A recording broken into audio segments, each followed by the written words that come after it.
I'm late, y'all. Mumbles. We are here with that Kings. You know what I'm saying?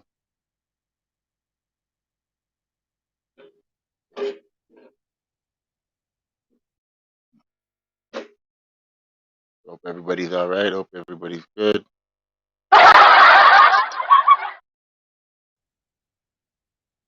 Uh,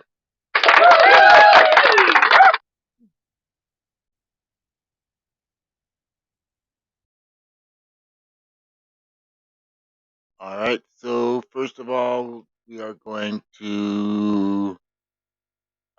You can check on the page and you can see part one of the roundup where we go into Raw, AEW Dark, and we talk about um, NXT,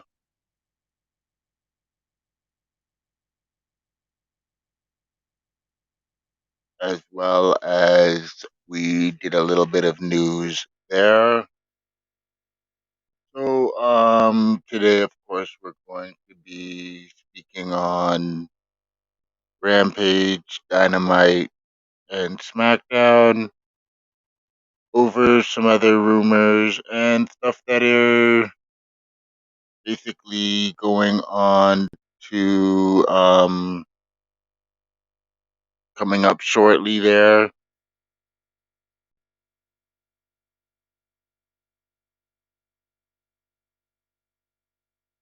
Hope everyone's doing all right.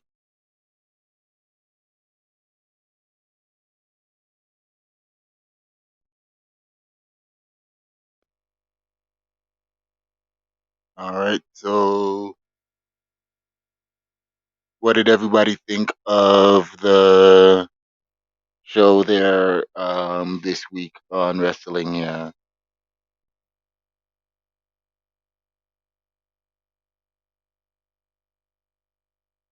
I was not like it wasn't the best week, but overall, especially without Roman being there, SmackDown was pretty good. I like what they're doing with the Bloodline. Sami Zayn is hilarious and everything like that.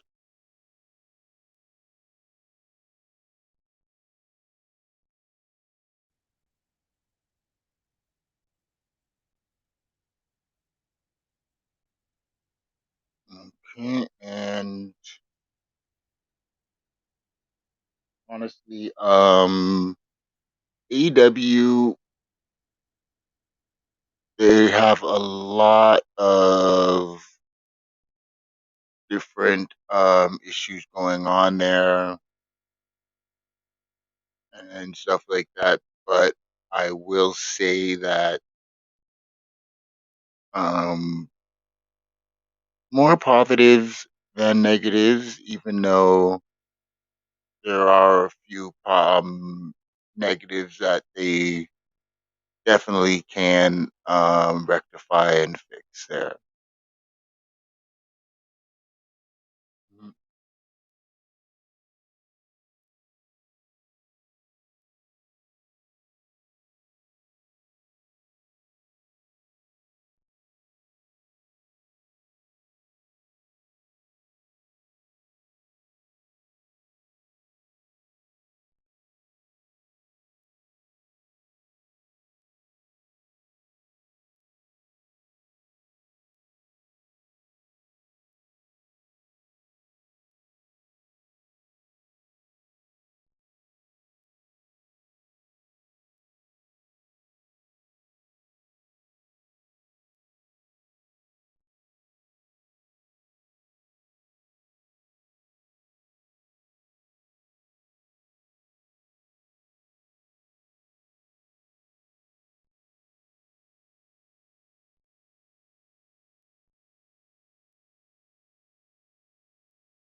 So, I guess because we got a bunch of WWE stuff to discuss there. So it might be best to start with AEW. What do y'all think?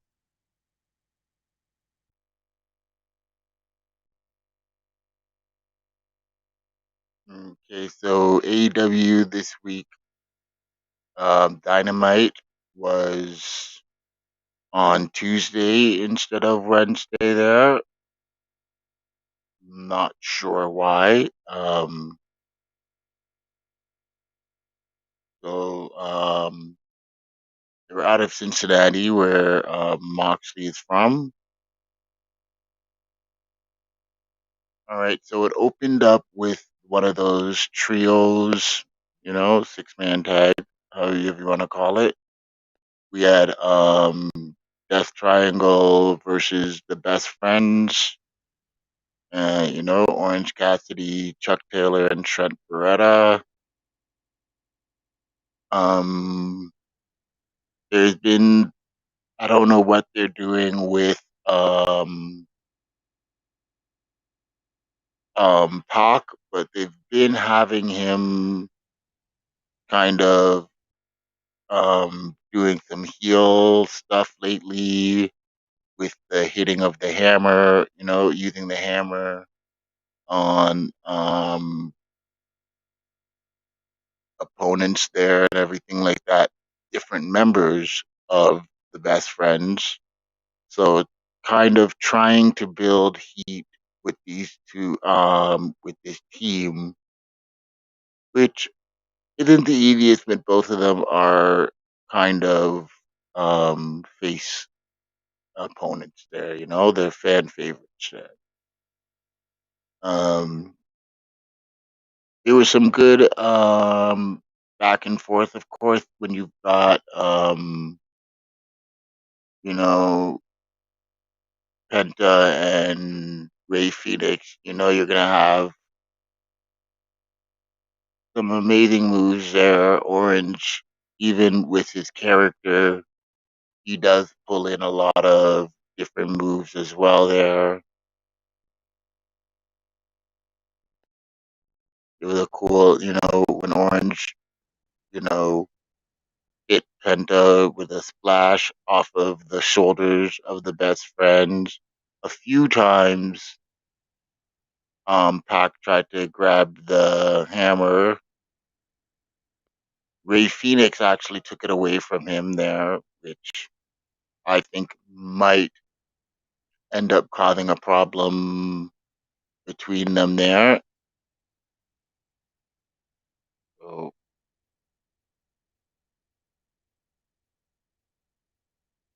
but we'll see what they're developing. 'Cause these guys are the trios champions, so it'll have to be after they lose the trios champion that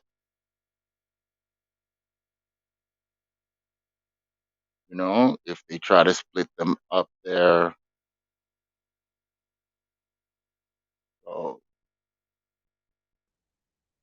make sure y'all share the live. I'm doing that right now there.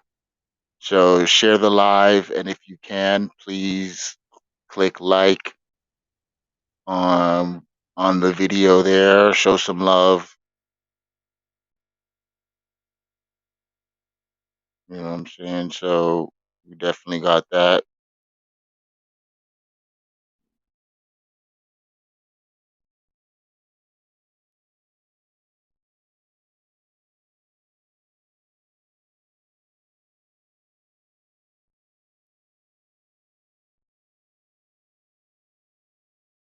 Y'all want to come up here? Hold on.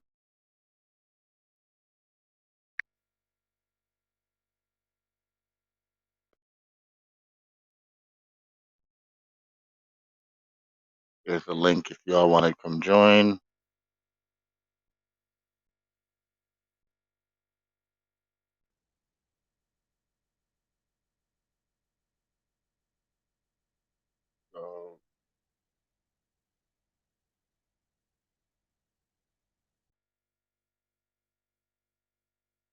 Orange ended up hitting Pac with the orange punch.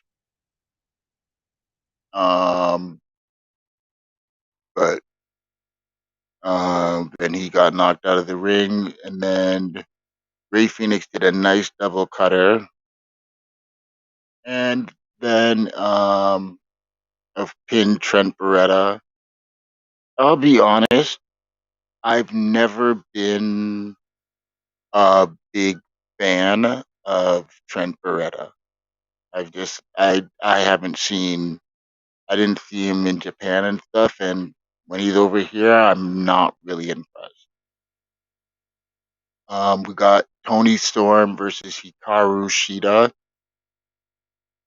I would say Storm is another one that I feel AEW is overrating. Like just because she came from WWE, I think the push for her is doing much bigger than her skill set or anything that she's done in the ring. I've seen some botches, and it's just you know I feel like her look is very much carrying her. Hikaru Shida, typical um, great moves. Japanese wrestler. Half of her stuff is like everybody in Japan does kung fu according to wrestlers. Um, it was a good back and forth and thing like that. Tony hit her with that pile driver and won. Um, Pretty good match. I'm not gonna even say that. After the match, Jamie Hayter and Rebel came out and attacked Tony Storm. Dr. Britt Baker came out to a lot of boos there. Um, Rebel used her crutch on Tony. Rio came back to try to help Tony Storm there and get them out of the ring there. So that was good. Okay, so then we have Renee Paquette. Yes, Renee is back into wrestling. I remember her from wasn't off the record. I think after the ring or I forget what her show was called that used to be on Rogers. Where he basically was a wrestling podcast that you could watch and stuff like that before she got into wrestling there. And basically, talking about going for the AEW Tag Team Championship, and they got a number one contenders match coming up.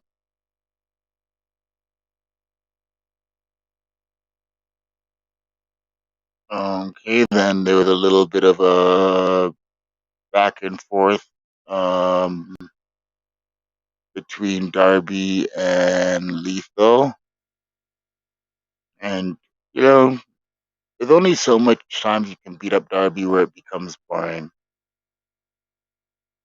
So we have Tony Giovanni doing an interview with William Regal, and out comes MJF, which was pretty interesting.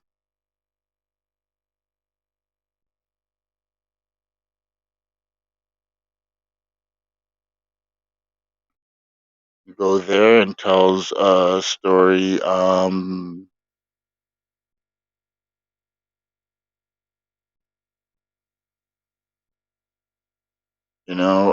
About his interactions in WWE there, um, about actually an interaction with William Regal.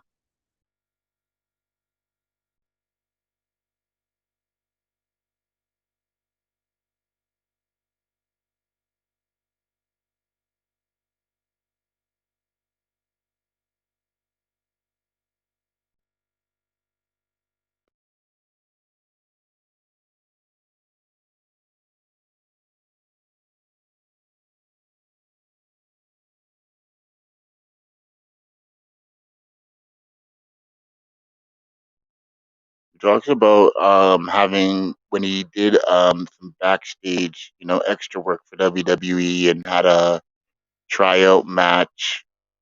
Um, and William Regal was impressed with him, but he was too young. But I don't understand how 19's too young. Um,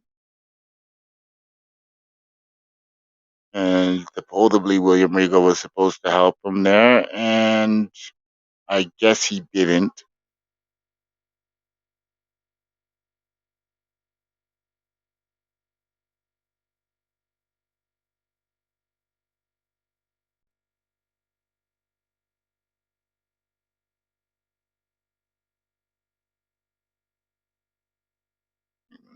It's, yeah, if this is a true story, it's kind of a cold that William Regal kind of left him in the lurch there.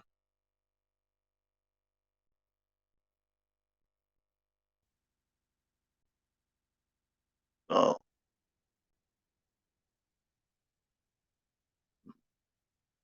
it seems like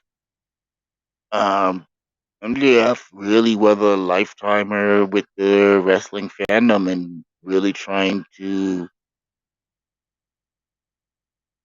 so I kind of like MJF. He kind of reminds me, other than I never went into the training there. Well, but he's kind of cold calling William Regal a joke and everything like that. Very kind of cold speech there. Let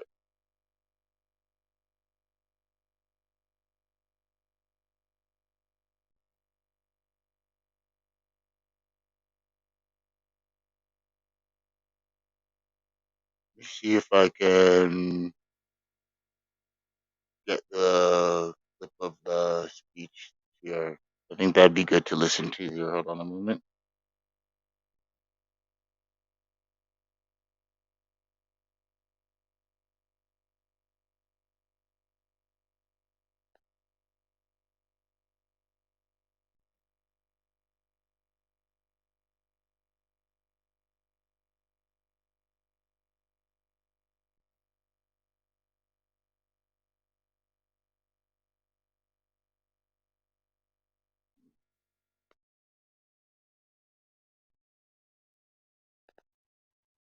But MJF honestly is a very good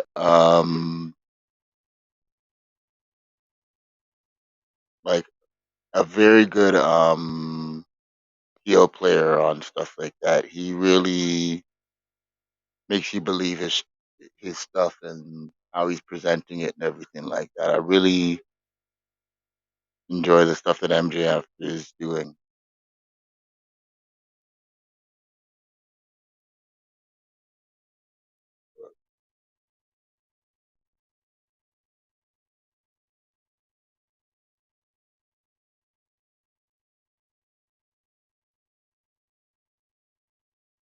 But you know, the Regal ain't backed down or nothing, but I just kind of felt what MJF said there.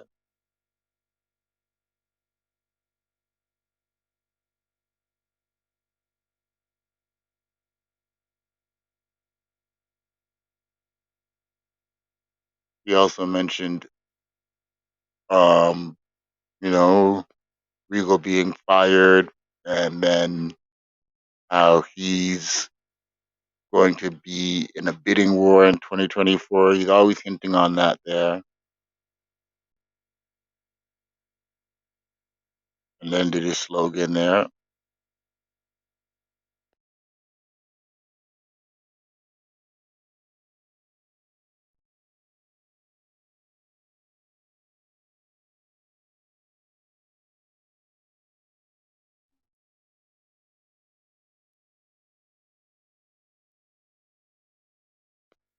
Hold on a moment there. Let me see what I can.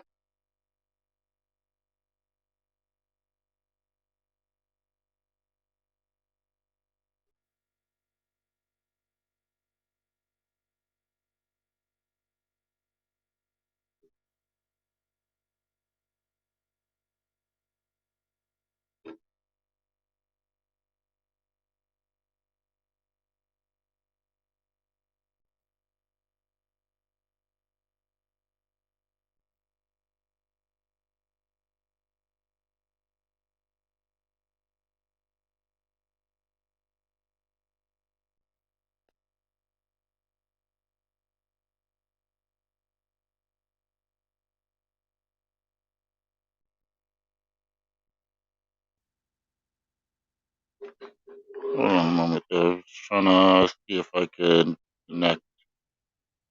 Have us here the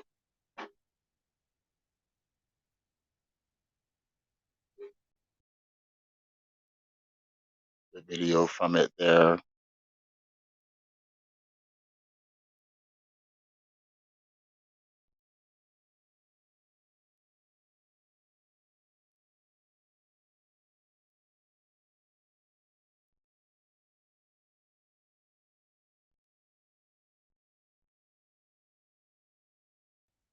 Okay, so I think I found Hi, it here. my name is Alina, and I would like to give you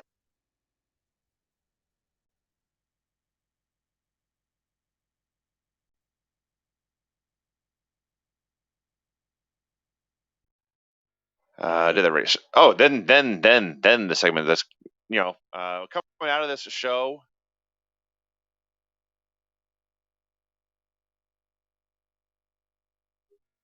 A lot of people talking about it, but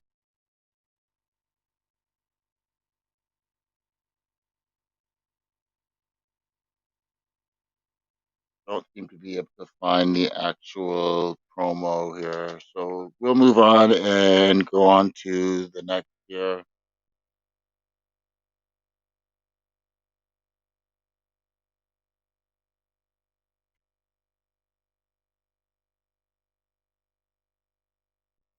I can't find it soon there, but MJF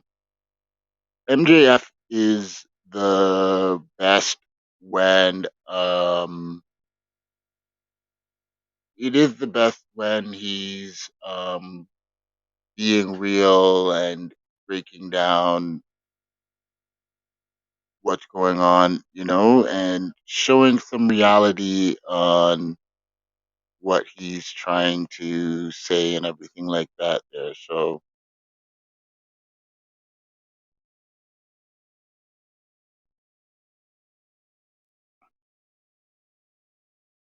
it was a very good moment there on how he presented it and stuff like that.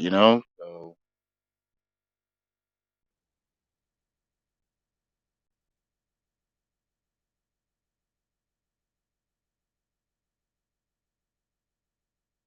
like if he doesn't feel this way, he like same way when he went after Punk. Like if this stuff wasn't true, he makes you feel that it is. And I've just had to sit for minutes watching you, and you put this in quotations, show me your acting skills. Do not reply to this, but how would this make me say, oh, I know, I've got talent from all over the world to watch, and I've just had to sit for minutes watching you, and you put this in quotations, show me your acting skills. Do not reply to this, but how would this make me say, oh, I know, let's hire Max. Make a name for yourself in the wrestling world and you'll get noticed. That means being a high-level performer. When you do, trust me, I'll know. Unfortunately for you, the game has changed. The WWE exclusively hires the best talent in the world to the top world-class athletes. When you're one of them, then maybe send me your stuff.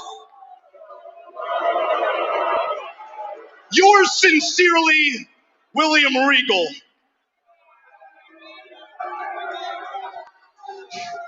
That's the email you sent to a 19-year-old kid, a child with a dream, and you squandered it. Look at me, no, look at me. This is real life, goddammit. When I read that email, I wanted to quit professional wrestling. I wanted to quit my life. Look me in the eyes when I say this. That email made me want to kill myself.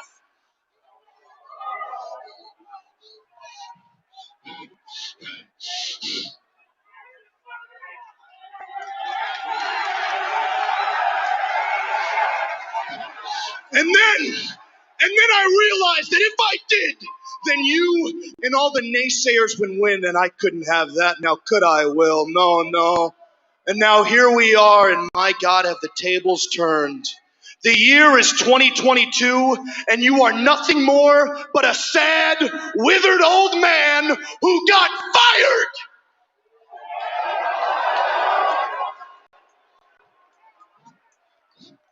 Who got fired. And now you have snuck into my company like a flea-ridden rat by sticking to talents far better than you ever were, like a succubus. And you know who I am? I'm MJF. Oh yeah, I'm the 26-year-old kid who's on top of this business. I'm a generational talent. And I'm also the man who your former employers now would be willing to take several human lives simply to get me to put pen to paper in the bidding war of 2024. I want you to look at me nice and good when I say this, Regal. I read that email every single day, but not to put a chip on my shoulder. No. I read that email whenever I need a good, hearty laugh. Because that's what you've become to me, Will. Nothing more than a joke.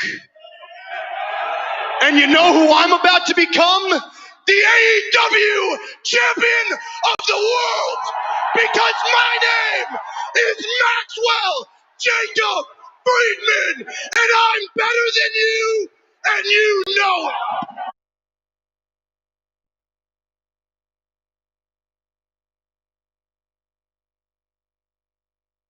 Definitely, probably, yeah, like, it's been one of the better segments of the year when it comes to on the mic there.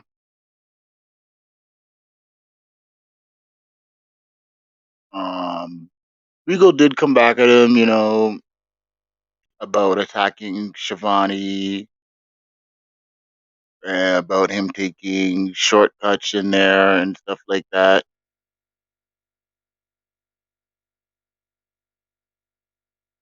And so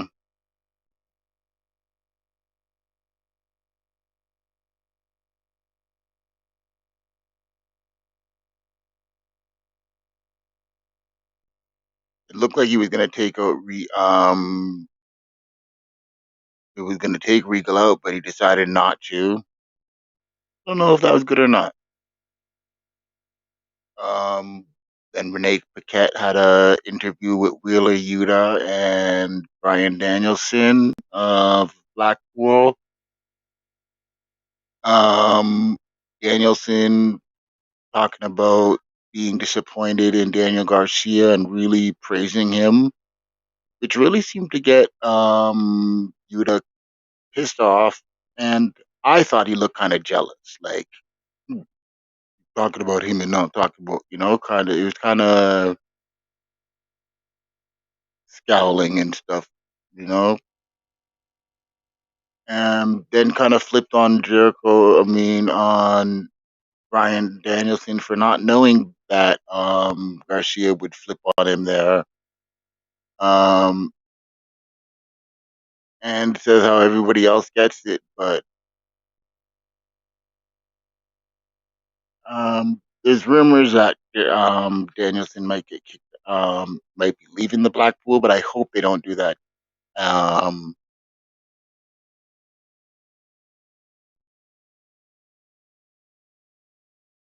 anytime soon there. So then they have Jericho going against Dalton Castle, another former ROH world champion. I've never liked Dalton Castle. Like, he very much reminded me of a new version of the Genius. Too flamboyant for my liking of a wrestler there. But he got some cool moves and everything like that. They go back out there, and out of nowhere, Jericho hit that Judas effect and pinned them for the win. Um, the JAS come out, and he was going to take out the ROH commentator, but then Jerry Lynn, who I think is an ROH producer and a former ROH champion, comes out flipping on him and ends up getting a tombstone power driver on top of the belt. I like, if you're gonna make Jericho the ROH champion, I like what they're doing, to build up the heel thing of taking out everybody in ROH, but it makes me question which ROH former champion are they going to use to defeat Jericho. All right, then you have the AEW Championship match, Page versus Moxley. Page right away attacked him in the crowd, hit him with like moonsault off the balcony and stuff like that. Um, and they finally get into the ring, going back and forth.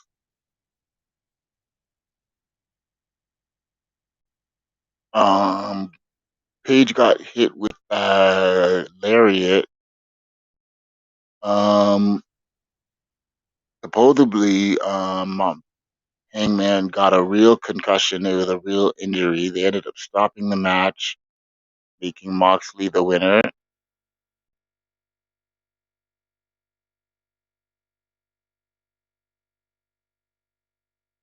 Um,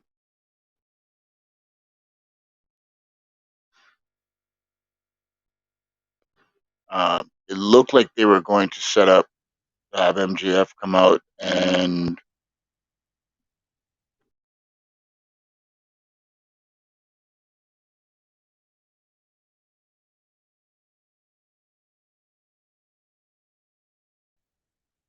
stuff. MJF is at full gear, which I kind of like. I thought that was pretty good there.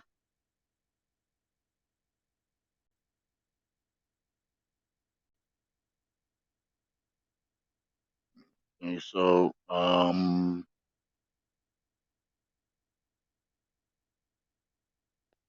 I didn't like, you know, the matches were good. Some of the endings, like I didn't like, of course, the Moxley Hangman ending. That was kind of upsetting there. Okay, so then Friday we had the um, Rampage where the night had the Acclaimed going against Varsity Athletes with his Tony Neath and Josh Wood with Mark Sterling, and it's the titles versus Mark Sterling supposedly having the trademark to Scissor Me. Um, Jade was going after Nyla because Nyla still had her belt. Hook against Davari for the FTW title. Um, I will say I like Rampage. I like the potential, but I find it way too short. You can never really get into it. All right, so we started off with the Acclaimed versus Varsity Athlete.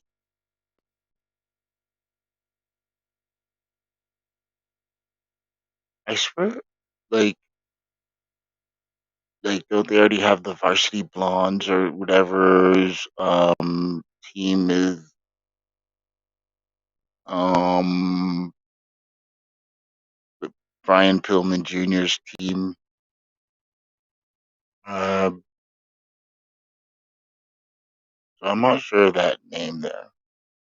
So I thought that this match was going to be pretty obvious who was going to win that one. Um,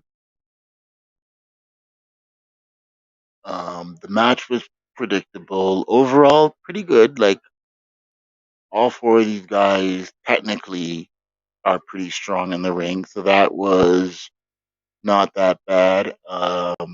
Mark Sterling at the end refused to hand back the trademark, and you know Billy Gunn, I ain't gonna call him the other, came out and they beat him up. He got hit with the scissor me leg drop. Excalibur, kind of a creepy remark about Daddy asked me Acclaim will be scissoring all night long. Like, pause. Supposedly Penelope Ford was supposed to be going against Willow Nightingale. I really like Willow Nightingale. Like, I've really bought into that one. You know what I'm saying? Like, am I the only one? Um, but so Penelope was injured, so they made a trade, and Layla Gray of the Baddies is taking the place there.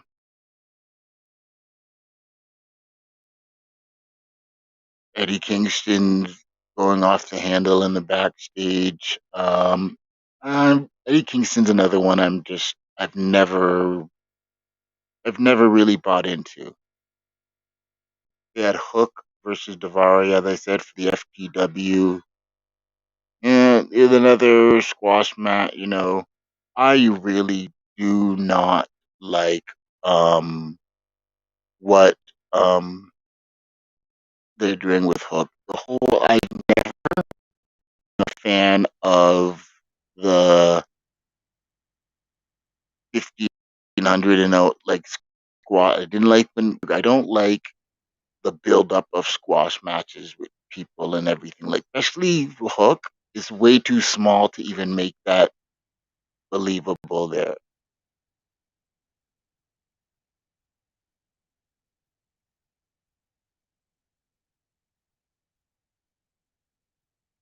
Okay, so the firm have control of Matt Hardy's contract, so they have him in a match for Dark Elevation.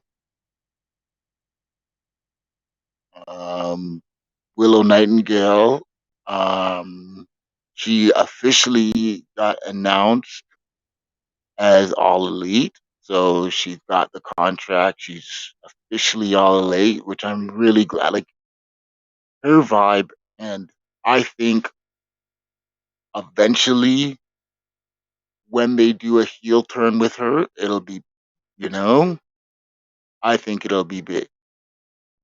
After the match, if Cargill comes out and demands Nyla Rose come with her belt. All of a sudden, Nyla Rose and Vicky appear on the screen. Somehow they're in Jade's car and they drive off. Um, Security comes to get Jade. She beats up security and then leaves. He was kind of. I don't really know what they're doing with, at least as a storyline, but I'm not really sure where they're going. You can't just steal a belt, like, so. Then for the main event, you had Orange Cassidy versus Rush and versus Ken from Dark Order. Um, Great match there. There are a lot of back and forth. Like, all three of these guys are, crazy. So, just each man that's going from his move to the move and everything like that. The ending with Rush messing up with Ken's mask, and then, you know, Cassidy hits a beach break and goes for the pin while Ken is still struggling with his mask. Rush and Ken have a kind of a square off, and then out comes Brody Lee Jr. And Ken leads with him. I really wonder if they're training, like, he's like really young, but I would love to know if they're training uh 10 Brody Lee Jr. like if he's gonna be like like wanting to be a wrestler to follow in his father's footsteps because you know training from now would definitely be a big move there. All right, so that was AEW. Like nothing really big happened in the week on that. You definitely the Hangman injury was and Moxley winning definitely was probably the biggest um change there that we had.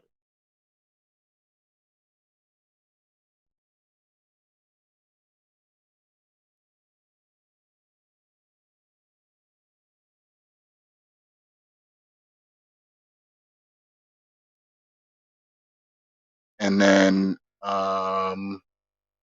so we have, of course, SmackDown,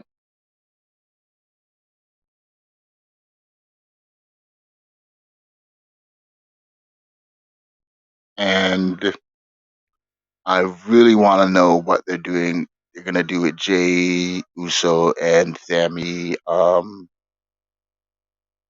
Zayn. Like that storyline, as long as they don't end up messing it up, will is a good one.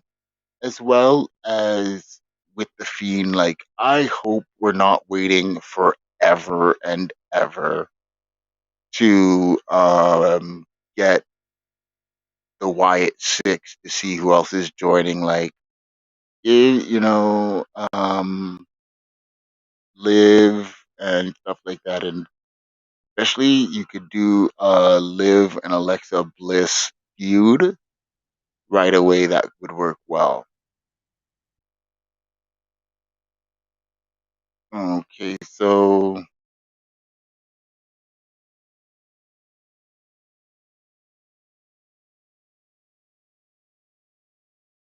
it started with Solo Sokoa going against Sheamus. You know what I'm saying? Of course, between those two, hard hitting, back and forth, like some real tough, a rough matchup there. But it showed that Sokoa can go with anybody there. Basically, the bloodline end up um, taking out the um,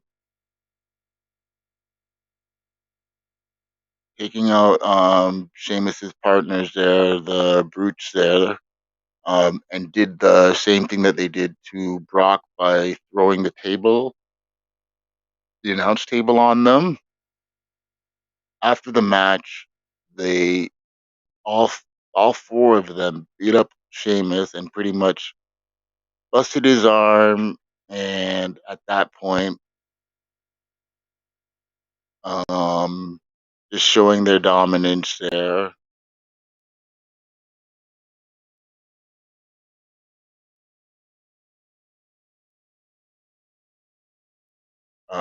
I like what they're doing with Sheamus. I'm hoping that um, it leads to something because he's really been um, end up losing a lot of matches. A feud between the Bloodline and Brawling Brutes, I don't mind, and I think it will definitely be a good look there. They kept on all through the show. They're showing little bumps and clips and teasing of Bray Wyatt and stuff like that, which I don't mind. I think that's pretty cool.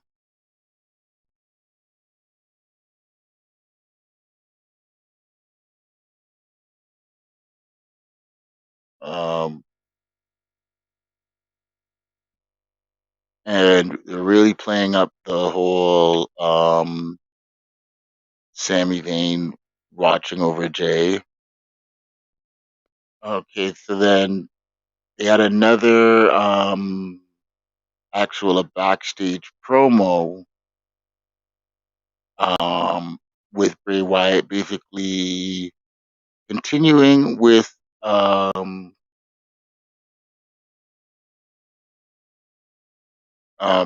what he's saying and how he's going to bring it there. He The way he's playing it and stuff like that, I all I can say is he's caught my attention. I am definitely interested there. Like his whole "I'll go wherever the circle takes me" there was pretty interesting there.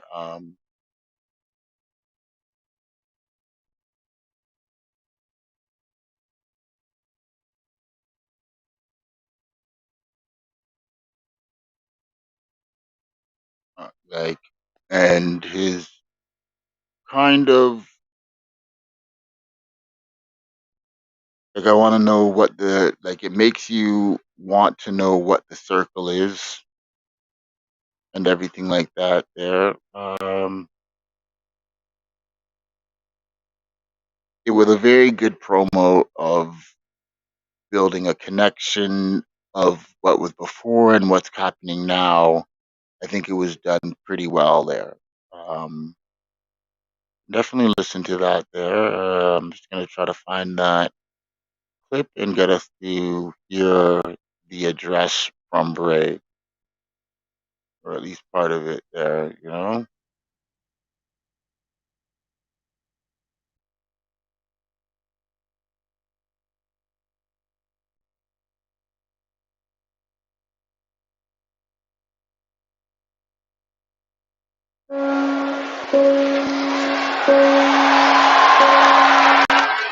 I apologize for last week.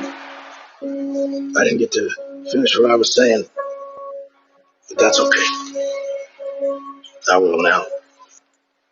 I used to say all the time that revenge is a confession of pain, and it is. I still believe that. And I feel like confessing some things to you guys today. I feel like that can help, right? So here goes. I confess that I have problems. I know I have problems. I've always had problems. You know, it's not hard for people to see. But there's a few of them, like anger. Sometimes it can take me to places that I don't want to be. And this past time, it took me to some place that I shouldn't have come back from. I really shouldn't. But for whatever reason, I get chances that most people won't get.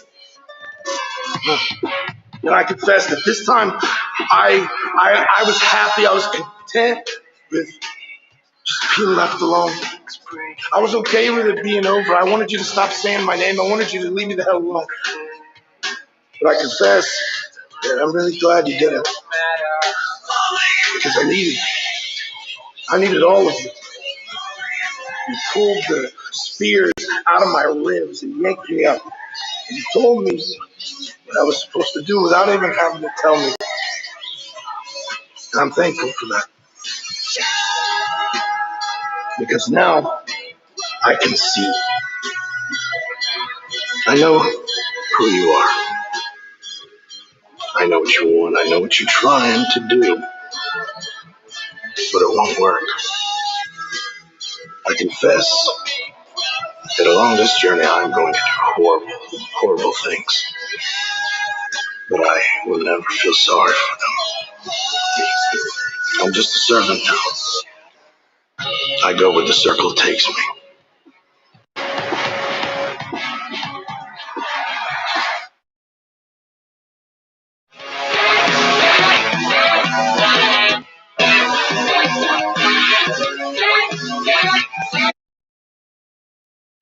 Okay, so you know that was like, talking about what he's going to be doing and everything like that there. So that was kind of cool. Afterwards, we had Liv versus Liv Morgan versus Sonya Deville. They're doing that whole since the extreme match, Liv kind of tripping out, laughing when she's in pain and whatever. Very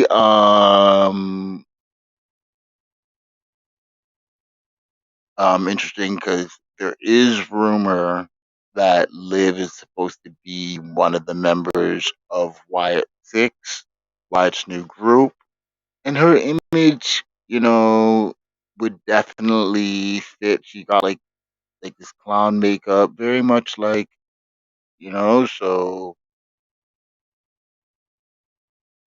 she would be replacing Alexa Bliss, I guess. But having her match, so she ended up at the end attacking Sonya Deville to the floor. They all get counted out, and then Liv beats her up some more, throws some chairs in the ring, and then hits a superplex onto the chairs, both of them hitting there, and her enjoying the pain, which and stuff like that, which I guess I I want to see where the development is going to go and how much it's going to affect her in ring stuff.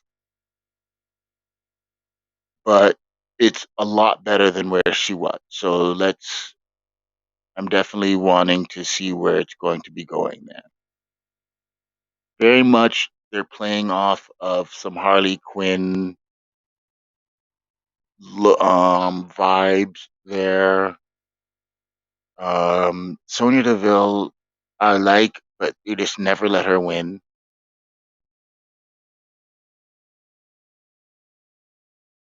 You know what I'm saying? So then it was Braun Strowman and Omos face to face. Um, I'll be honest, I'm not a big fan of this match. They're going to be at Crown Jewel just because I like Braun Strowman, but I don't think Omos is good enough for them to pull off a good match. But it'll be the booking makes sense of exactly what you know, but we'll see where it goes and stuff like that. Like I do like how almost towers over him. So nothing really happened other than Omos kind of dashed showed some power on Strowman, and Strowman was kind of laughed it off. Backstage, Drew McIntyre revealed that he'll be going against Karrion Cross at Crown Jewel in a steel cage match. That's not bad. That'll be an interesting match. See what happens without interference, or if there will be. Then you have the women's tag match. Raquel Rodriguez versus Shotzi and Shotzi versus Damage Control. So it looks like they don't know what to do with Raquel, but they definitely want her, you know, in a main scene there because Leah, tagged her with Aaliyah. They were champions for like a week. Aaliyah gets injured, and they just tie her with Shotzi. No reasoning, no backing. Like I swear, these people always hated each other with in NXT, but it's especially the way they just put the team together. You definitely knew it wasn't going to win, but we'll see where it goes. I like some of the double teaming that they do, and stuff like I don't know why they got a title match. Like they didn't really earn it, but it is what it is. Bailey did some interference, um, with leading to Io Sky beating Shotzi. It was actually a better match than I thought it would be, but um, I didn't buy them as a team, and it is what it is there. But better than I thought it was definitely going to be.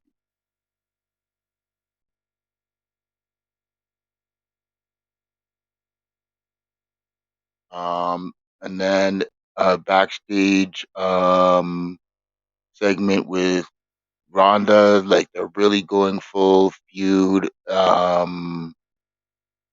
full heel of going against the fans. She's like, I ripped this title off of Glitter Cinderella to spite them. They want their favorites to win, not the best. Now they got the best.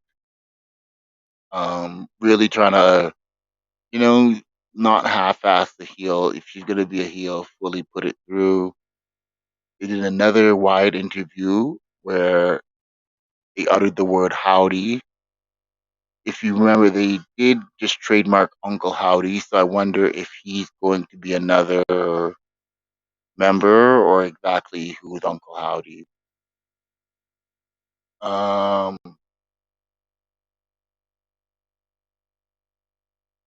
so Legado del Fasmo cut a promo announcing that, explaining why they're um, there and together and how they're going to take out SmackDown.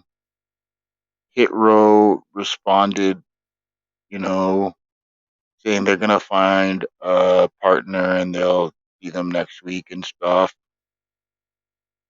Um, then they had Imperium, um, Ludwig Kaiser battling Rey Mysterio. As you know, Rey Mysterio, the new number one contender to face Gunther for the Intercontinental title.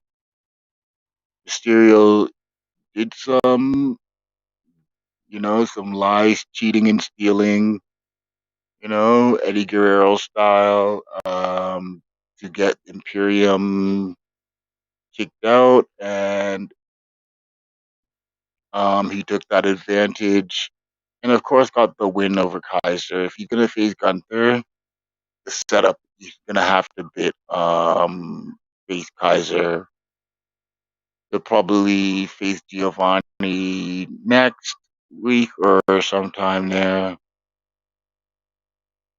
Um, I'll be honest, I I just don't um I'm hoping that um when he goes for the title, like Dominic ends up costing him it. Like he can't just drop that feud and stuff like that. It just doesn't make sense. But I want to see, yeah, like him versus Gunther. I'm not really looking forward to that one.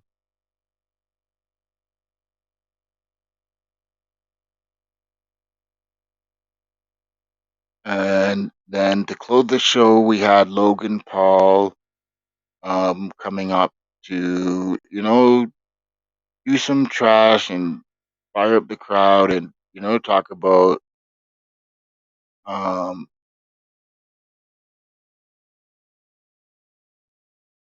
what he's got going up, and the whole one hit, I like that. So he doesn't try to pretend like he's actually better.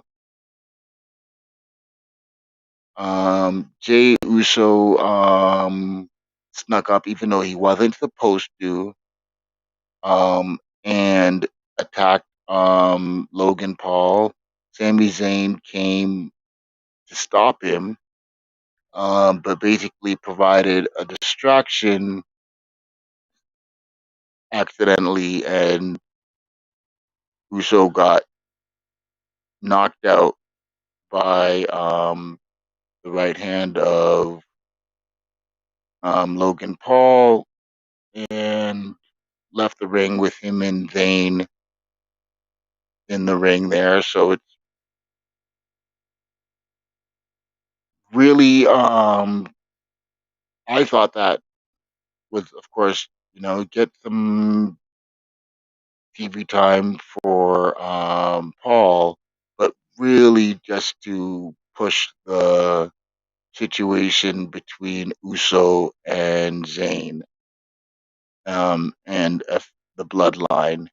So we'll see how that one goes, and where it leads to there. I I enjoyed this one, this SmackDown there. I would definitely say that it was,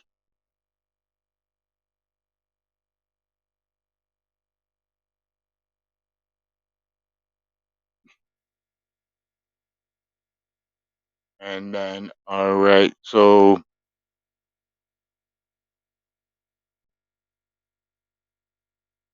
what we will talk about now, just before the end of the show, is Halloween Havoc, which will be going on in about 2-3 hours, hosted by Shotzi and Quincy Elliott. I'll be honest, the Quincy Elliott thing, I'm not feeling that one as well. Okay, so let's see here. We'll start at the bottom there and work our way up. So we got Julius Creed versus Damon Kemp in an ambulance match. That's the whole Diamond Mine situation. And Kemp revealed he was a traitor, and which was kind of weird. Like, I don't know if Roderick's really interested in everything like that, but it did.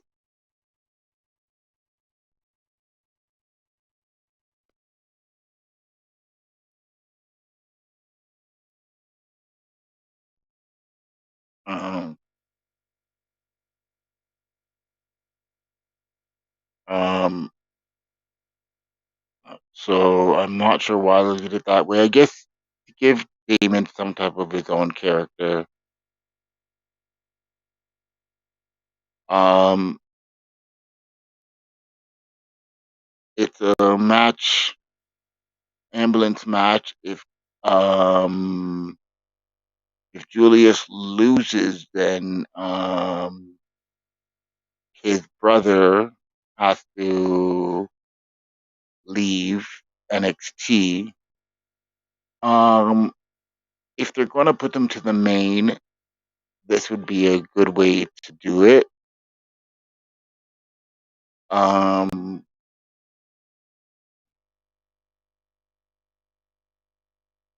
it definitely,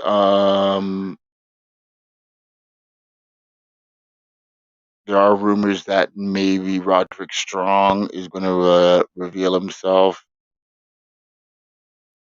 and stuff like that.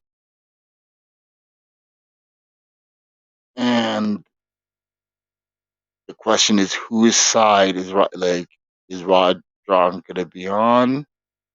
And as I said, is this an opportunity to get the Creeds called up to the main stage by making them lose this?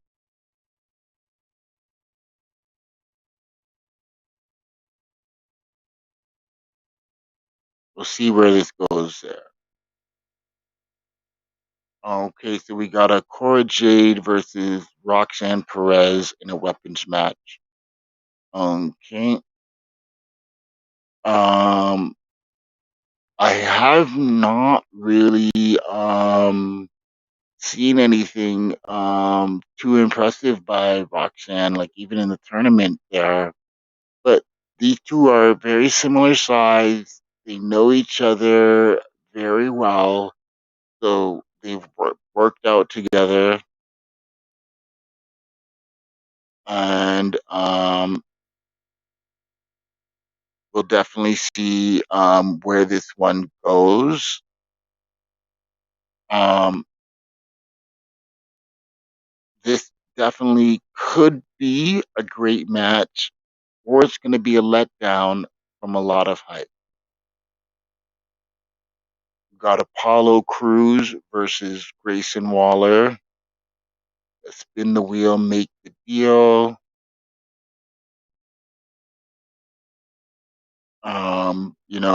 Grayson Waller was doing some blinding. He tried to mess up Apollo's eye. Um, and Cruz has been kind of doing some mystery stuff, since then.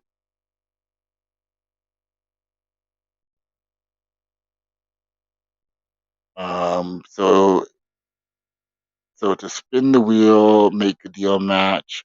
So I guess whatever it lands on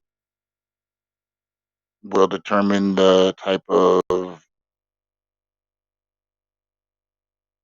match there. We'll definitely see where it will go. Saying, with cross promotion, it'll luckily be a Chucky's choice, but I have no clue what that is going to be.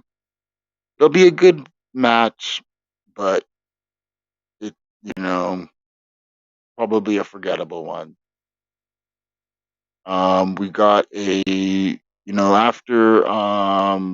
Solo Sikoa went up, get to give away his North American Championship. So got a little bit of a tournament, and now we got a fatal, actually it's a fatal 5-way ladder match for the vacant North American Championship. We got the former champ Carmelo Hayes, got Wesley, um, Oral Mensa, which is the new guy, Von Wagner, and Nathan Frazier.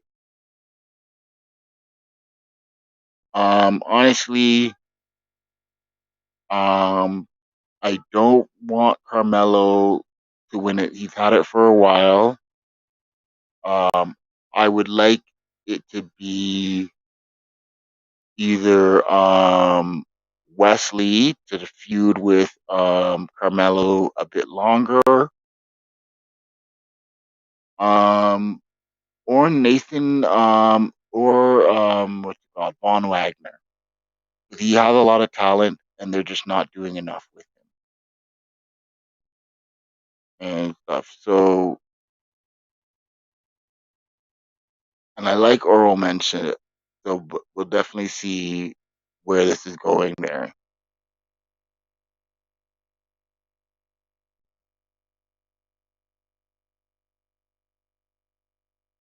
All right, so we got the NXT Women's Championship. We got Mandy Rose versus Alba Fire.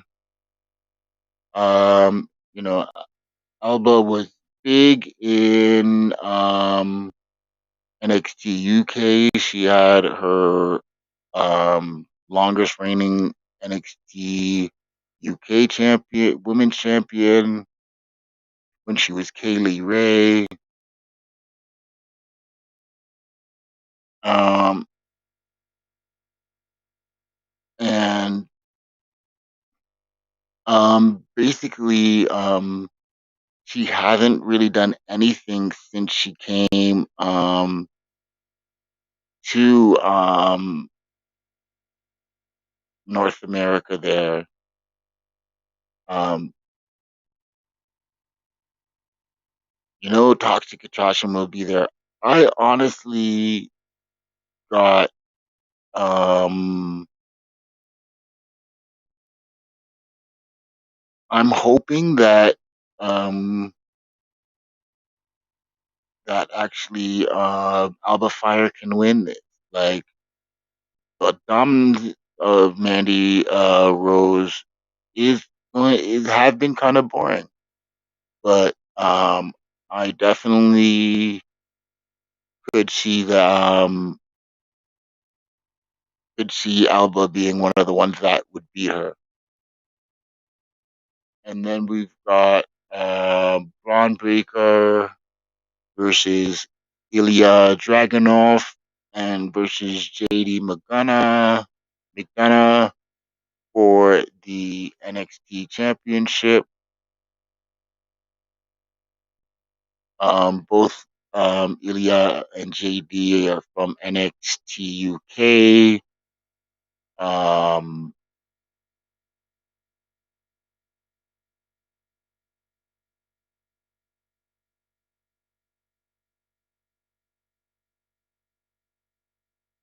like so, the dominance. They're really WWE is really doing some championship dominance. You know, the tag. You know, you think about Usos, the tag team belts, Roman with both the unified belt. Mandy, she's had the women belt for almost a year. And Braun Breaker, even though he lost it for like a couple of weeks, like he's had this for months. This is a triple threat there, which I think would be a very good chance and a good opportunity to make Braun Breaker lose the title and not lose any of his power by making, you know, um, like making JD. I hope making JD beat Ilya Dragunov, or if you don't like make and you or make somebody come up to set up a feud by costing him, and also like they did add the um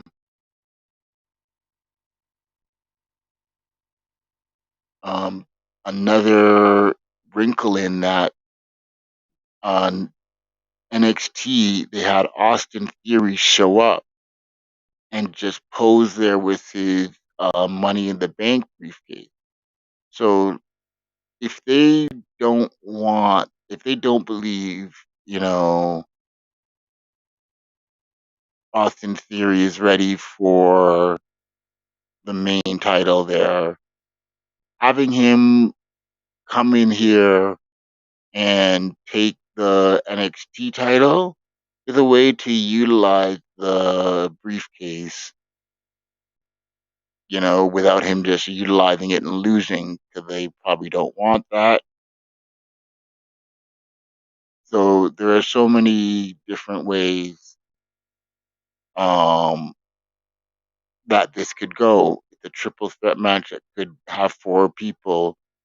So there are so many very interesting ways that Braun would be able to lose. So there's no better time than now than to get that title off. So what do you guys think of Halloween Havoc? Are you guys watching it? Who do you all think are going to be winning? Okay, so we're just gonna go a couple of rumors.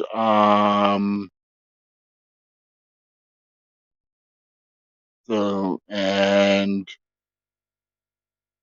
definitely we'll end the show shortly. So Triple H supposedly wasn't at SmackDown there.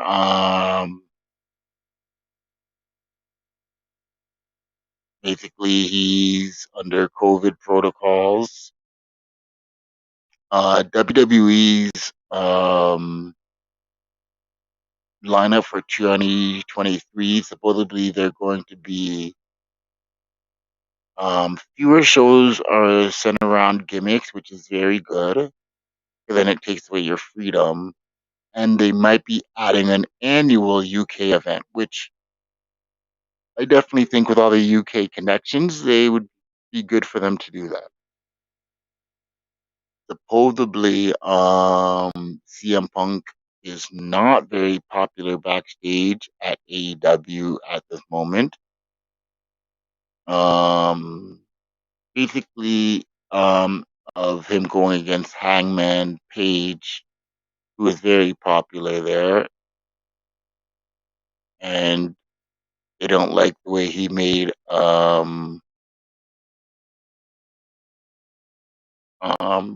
AEW in general look in recent times there.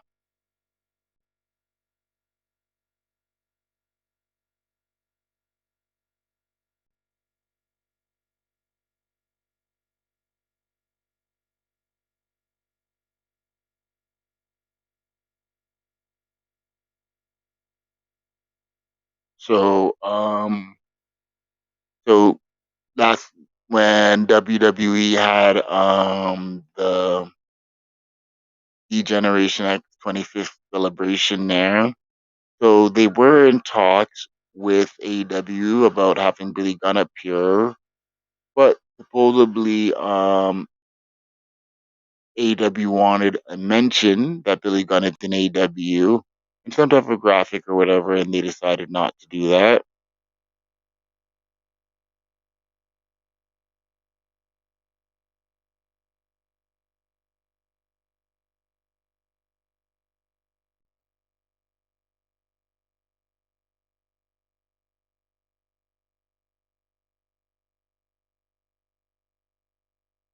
Supposedly, on GCW, Joey Janela was plugging people to watch Raw. I'm not sure exactly why and what kind of connection was he supposed to be on Raw, or exactly what was his reasoning, or if WWE has some type of deal with him, or exactly what's going on. But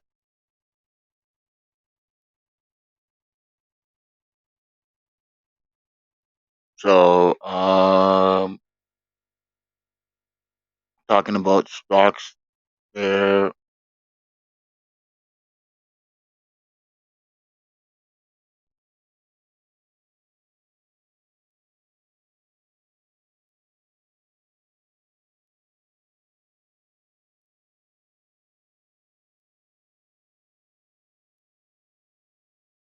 wondering where's Alexa Bliss and Asuka, after losing to Damage Control. Um, it really did not go, and they've just kind of vanished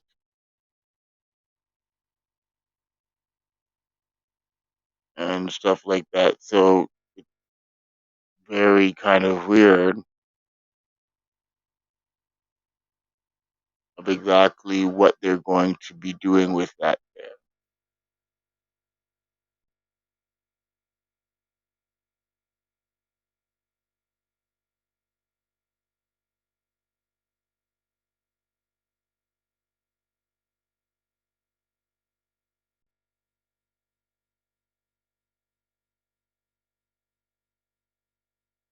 Okay, let's see if there's any more like really good rumors of what's going on here.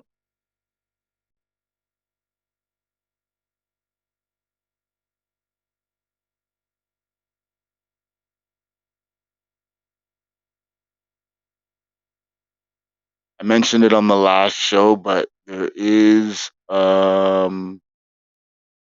rumor of um both Becky Lynch and Charlotte Flair are supposed to both be returning shortly, which I think will be, of course, major boost to the women's division because both of them are not coming back for a normal spot.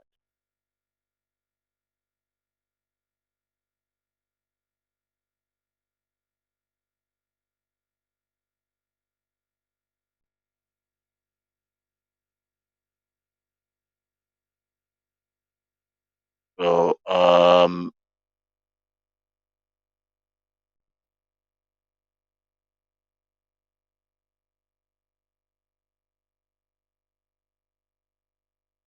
it looks like recently they've actually been mentioning the Elite, and they showed a clip of Punk. So that a lot of people are saying that should mean that they're going to be back soon or in some type of quick way there. We'll see how that goes.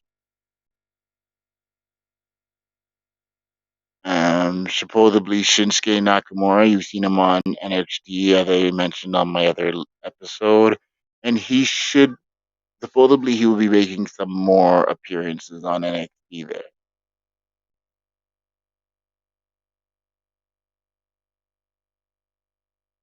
Okay, and they said that WWE has filed for some trademarks. Lyra Valkyria for a wrestler, and NXT Deadline. So I don't know who Lyra is going to be, but we'll definitely find that out shortly.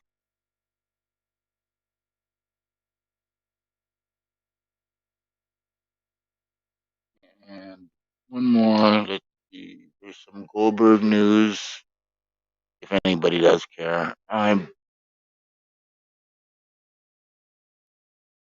so nothing big. Goldberg said that there are 2 months left on his WWE contract.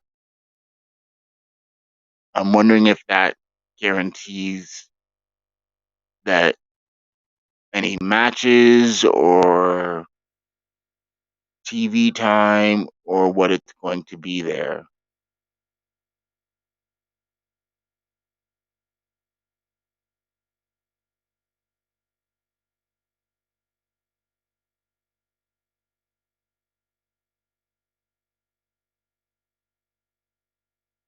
Yeah, there's some drama, and I didn't really notice, but I've seen people talking about Athena being too aggressive against Jody Threat and stuff.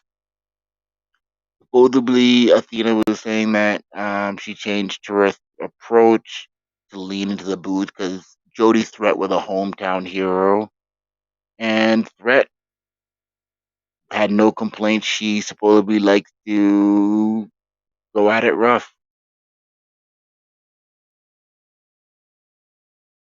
Um, Conan was on Keeping It 100, and he mentioned that Santana and Ortiz are still not talking to each other.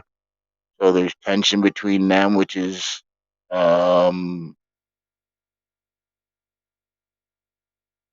you know, kind of messing up what they've been doing and stuff like that. I'm wondering what that beef is also over.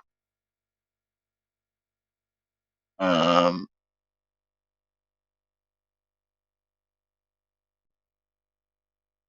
so different disagreements here and there.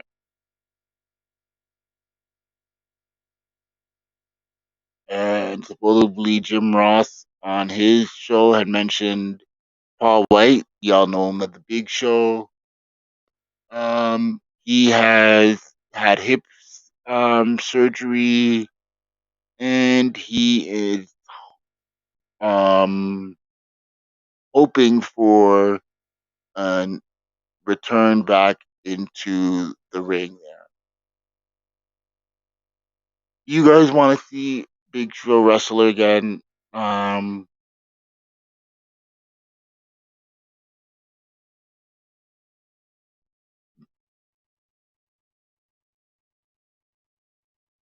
we'll definitely see what happens. I don't mind as long as it's sporadic. Okay, so again, thank y'all for coming out. Make sure y'all click like. Make sure y'all share the video. This is a discussion. This is a possible discussion panel, so you guys can always join. Click in the link and join. Let your 2 cents be heard. Your predictions, your rumors, what you think. More discussions, and I'm hoping people will be coming up more. We got Halloween Havoc coming up soon, and I'll probably be going live on TikTok at King's Court 905. Make sure y'all come join me for that, and we'll definitely have a good time. And of course, follow me on here and follow me on Linktree at DatKingsh. That's DATKINGSHH. And you'll be able to find the King's Court Network across all social media platforms. Thank y'all. Love the support. King Mumbles, and we out. Peace out.